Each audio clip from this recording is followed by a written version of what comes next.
Paz do Senhor aos irmãos e às irmãs e a todos vocês que estão vendo esse vídeo aqui pelo canal Aprofundamento na Graça.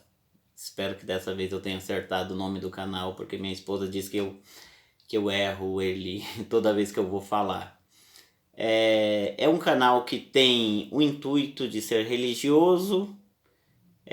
Antes de eu começar a falar, eu sei que eu vou me esquecer, eu peço para que você contribua compartilhando esse vídeo, se você gostar, dando um like e se inscrevendo no canal, porque se você se inscreve no canal, se você faz um comentário, se você compartilha, se tem bastante visualização, você nos incentiva a fazer outros vídeos.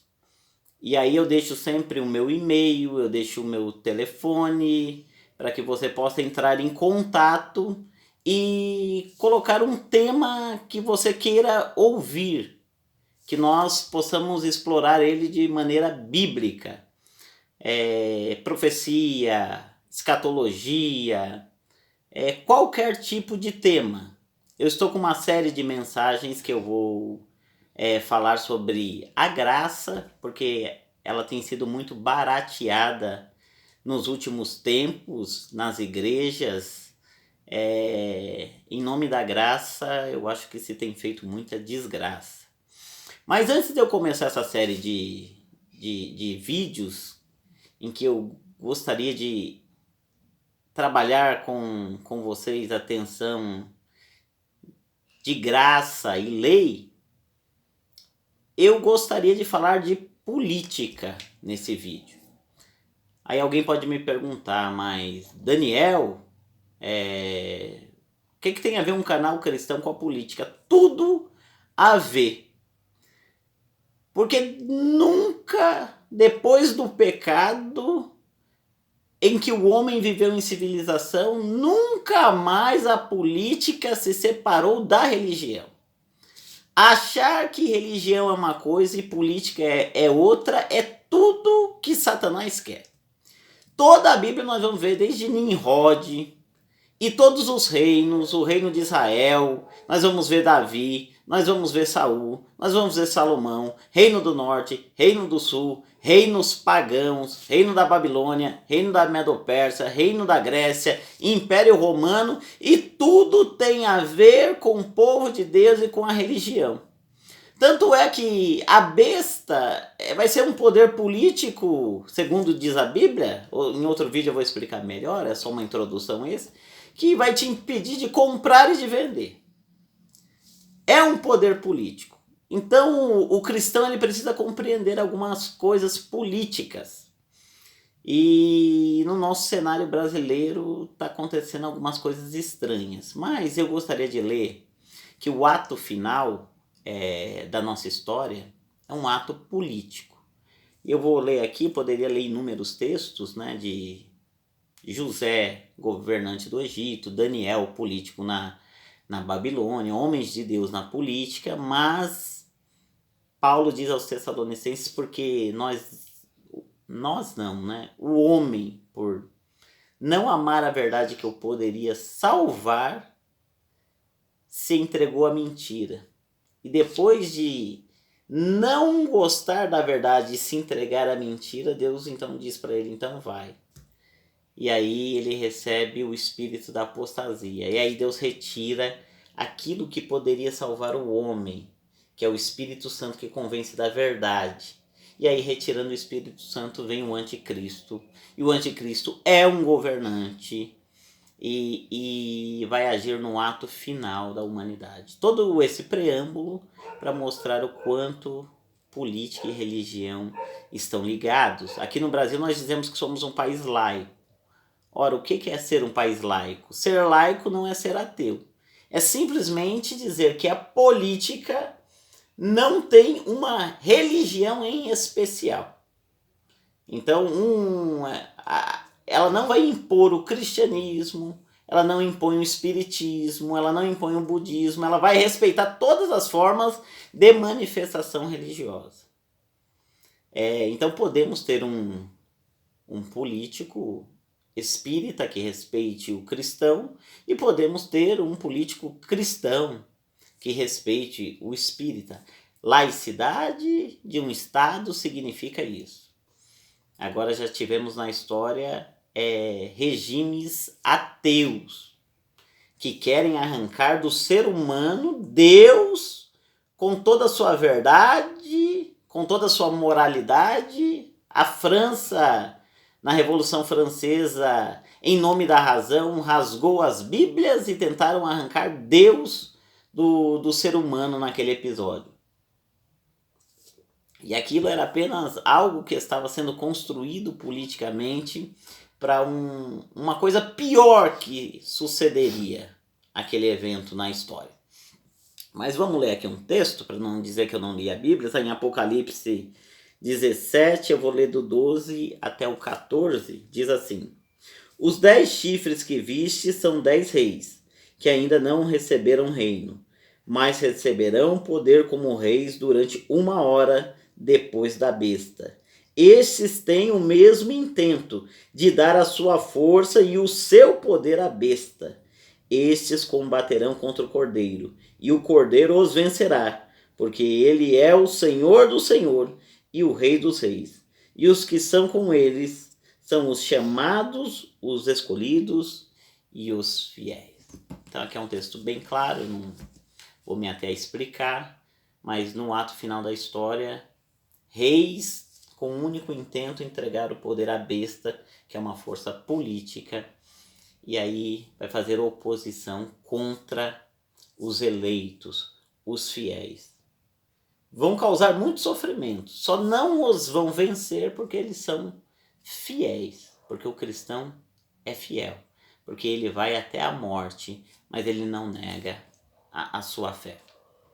Tudo isso para falar da soltura da decisão do STF de revogar a prisão em segunda instância com um único intento.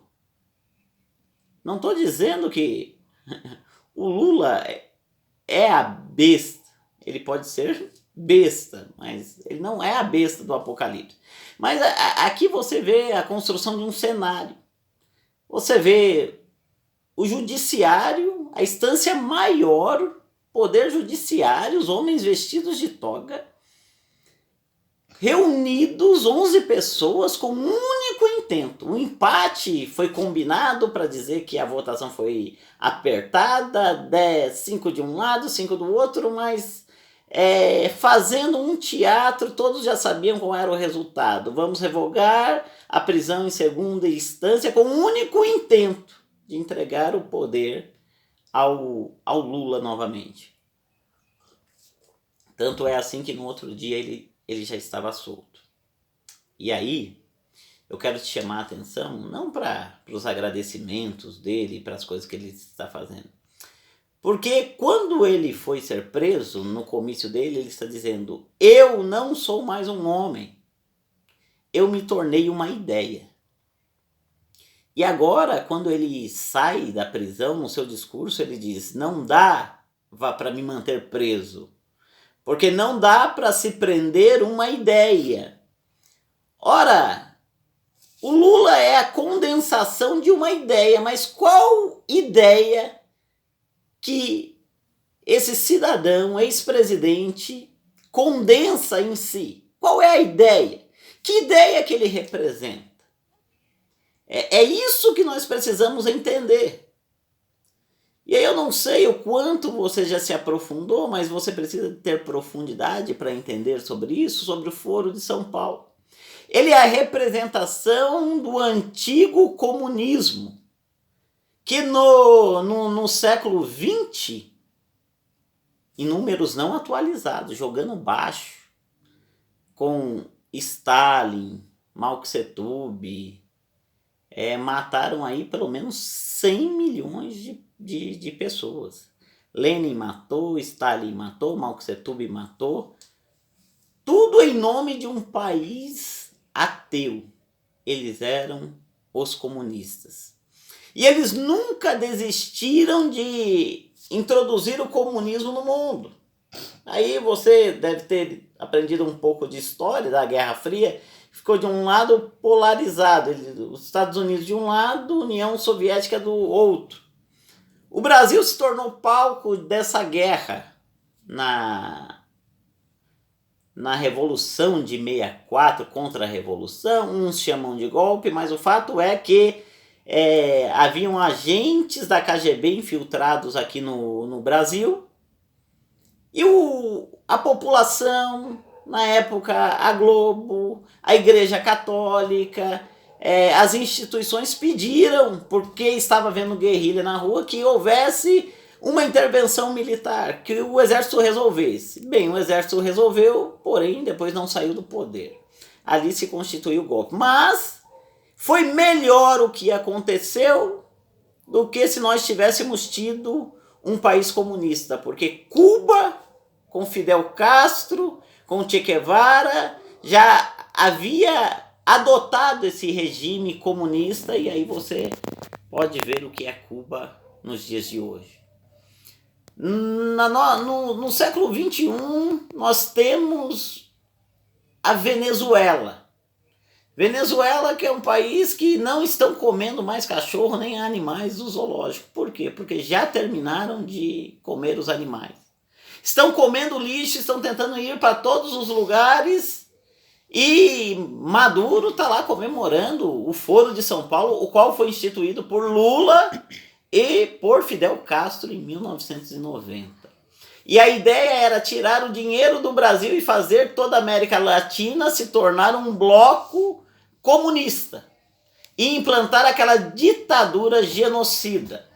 Então, quando Lula diz, eu represento uma ideia, essa ideia, quando colocada em prática, tem um primeiro estágio, que é o socialismo, para depois vir a implantação do comunismo. Então, depois de implantado o socialismo, vem o comunismo, que é morte, genocídio, fome, tragédia. Ele é a representação, o comunismo é a representação de tudo aquilo que não é Deus, de tudo aquilo que nega a moralidade de Deus. Aí vem junto com o comunismo, movimento feminismo, que não é de Deus, machismo também não é de Deus, movimentos gaysistas não é de Deus. Não estou falando do gay que acontece como fenômeno, mas como organização política, as pessoas que se vitimizam e vão levantando bandeiras e sindicatos e vão tentando tomar o poder. E aí, quando você vê as bandeiras que eles ostentam, a bandeira é vermelha, a bandeira é do comunismo, que se refere ao cavalo vermelho do Apocalipse. Eu vou ter tempo para falar isso em outro vídeo. Mas o alerta que eu gostaria de dar para você, cristã, para você que me conhece, eu não estou fazendo esse vídeo aqui simplesmente por fazer, para brincar. Eu gostaria que ele fosse compartilhado. Existe, na minha denominação, pessoas que votam no PT. Aí você vai me falar, mas Daniel, voto é livre, cada um escolhe o seu.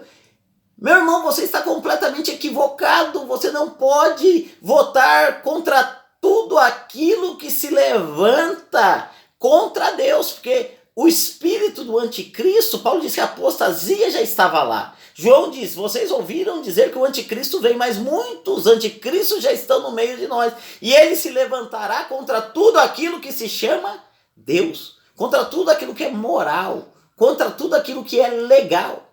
Ele vai querer liberar o aborto, o homossexualismo, ensinar para os seus filhos ideologia de gênero. Ele vai liberar tudo aquilo que é contraditório ao que nós aprendemos com a civilização judaico-cristã, com a filosofia grega, com o direito romano, que é a base da nossa civilização. Karl Marx diz no Manifesto Comunista que deveria o comunismo destruir as bases morais da civilização antes da implantação do comunismo. Então, meu irmão e minha irmã, apoiar o Lula, votar no Lula é pecado? Votar no PT é pecado? Votar no PCdoB é pecado? Partido de esquerda é pecado? É pecado, meu irmão. E aí, se você não acredita em mim, assim, sem ofensa, sem briga, sem nada. Se você quer aprender um pouco mais sobre isso porque está confuso, porque eu estou falando, são anos de história de uma vez só, comenta aqui na descrição, eu vou ler tudo e eu tento responder tudo e talvez dê base para outros vídeos e a gente trata dessa matéria desde o início, historicamente, se for preciso. Mas se você confia e já entendeu, deu para compreender, não é hora do cristão ficar passivo. Temos um governo que eu ajudei a eleger, governo Bolsonaro, que quando tem passeata nas avenidas, se eu ver que há segurança, eu já fui em algumas, levei minha família, são ambientes familiares bem seguros, eu vou, se eu souber que não vai haver alguma coisa que vai prejudicar minha família, eu ajudo como cidadão, eu ajudo fazendo esse vídeo na internet, eu ajudo manifestando meu apoio ao governo que está aí, que se diz cristão. Tem alguns inocentes na internet. Aí deixou o Bispo Macedo orar. Aí eu vi ele numa loja maçônica. Ele é um político. Ele vai em todos os lugares. Ele é laico, ele precisa ser laico, mas ele se diz cristão. É de uma família de origem batista. Ele se deixou batizar no Rio Jordão por imersão, porém se denomina católico, talvez, para agradar a maioria. Mas enfim, o viés dele é um viés cristão. Como pode o cristão trocar esse viés por um viés neomarxista, que agora vem com o pé no acelerador, porque eles sempre estudaram dialética, né? Às vezes eles vêm mais devagar, com o pé no freio, como estavam vindo, ganhando de eleição a eleição. Faltava só mais uma eleição para eles conseguirem colocar o totalitarismo e corromper todo o parlamento. Já estavam todos pagos. Mas Deus que age na história e age através de mim, de você, rompemos. Quando faltava pouquinho para implantar o sistema totalitário, surge alguém sem tempo de televisão, falando uma linguagem nada politicamente correta, enfrentando a tudo e a todos, tomou uma facada. Se ele amanhã ou depois virar ladrão, eu deixo de votar nele, não tem problema nenhum, não tenho político de estimação. Mas levou uma facada e quebrou esse ciclo. Mas a gente vê o ciclo tentando se rearmar, se rearticular. Meu irmão cristão, eu peço para que você tenha uma opinião dentro da sua igreja, quer católico, quer batista, e até mesmo aqueles que não são cristãos, mas que vêm na família, nos preceitos morais da civilização, que veem em Bolsonaro bons costumes, que querem um país que pense diferente. Ele foi acusado de não saber de economia e está dando um show de economia no seu mandato. No primeiro ano já fez a reforma da Previdência, já viajou para vários países, já fez vários acordos e ele está lutando contra tudo e contra todos. E eu, como cristão, eu preciso apoiá-lo e preciso te alertar, meu irmão e minha irmã, votar no PT, apoiar o Lula é pecado. Sejam contra o lulismo, se manifestem em redes sociais, deem a sua opinião, mandem e-mails lá para o Congresso. Vamos mostrar que o Brasil é um Brasil cristão. E se somos um Brasil cristão, não podemos nos deixar dominar por um partido anticristão, declaradamente ateu. E como disse o Lula, eu sou uma ideia comunista e genocida. Se não quisermos virar uma Venezuela e nem ver um genocídio em solo brasileiro, e nem catástrofes como já está acontecendo no Chile, e por toda a América Latina, né, já rodeando o Brasil, ventos estão soprando para dentro do Brasil. Só não veio para dentro do Brasil por um motivo, porque o exército, as forças armadas ainda mantém aquela honra, aquele espírito de lutar pelo lado direito. E aí, ainda temerosos do exército brasileiro, não fizeram a grande arruaça que estão fazendo. Mas Dirceu já disse, nós vamos tomar o poder. E eu e você, cristão, não vamos deixá-los tomar o poder. Amém? Espero que tenha ficado claro o meu recado, a minha mensagem. E me ajuda aí, você cristão. Dá um like. Se inscreve no canal. Você não é obrigado a assistir todos os vídeos. Assina, ativa o sininho de notificação aí. Se chegar um tema interessante que você entenda que vai contribuir para a sua vida, você assiste. Aquilo que você achar que não é bom, você deixa de assistir. Mas que você possa compartilhar e nos ajudar é o que eu te peço. Amém? Fica na paz do Senhor e que Deus abençoe você e a sua família.